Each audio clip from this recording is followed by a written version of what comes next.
In order to be able to fly a plane, pilots have to undergo a yearly medical exam. An FAA-approved doctor checks your heart rate, your breathing, basically your average physical. But when it comes to mental health, the most pilots have to do is check a few boxes on a piece of paper, and it's entirely up to them whether they're honest.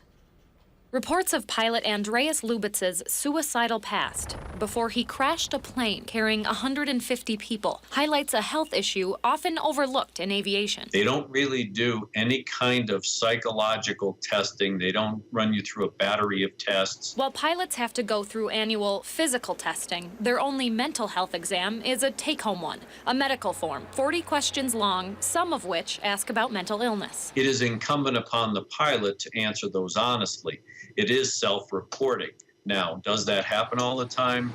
A lot of that may not get reported, like a psychosis or a depression or things like that, just because if you're flying professionally, your whole career hinges on that answer. It doesn't seem like it would be that difficult for people to fall through the cracks. The fear for health experts is the stigma often attached to mental illness. People don't want to be associated with mental illness because they will, or they could lose their job. Had this flight landed successfully, would we have ever known that this gentleman had these thoughts in his head? Probably not. Flight investigators say this crash could, and maybe should, inspire industry-wide change. There's going to be a discussion with regard to how we evaluate pilots, that every time a pilot comes back to recurrent training, they may go through a battery of some psychological testing just to see if the pilot is not only physically fit to fly, but mentally fit to fly.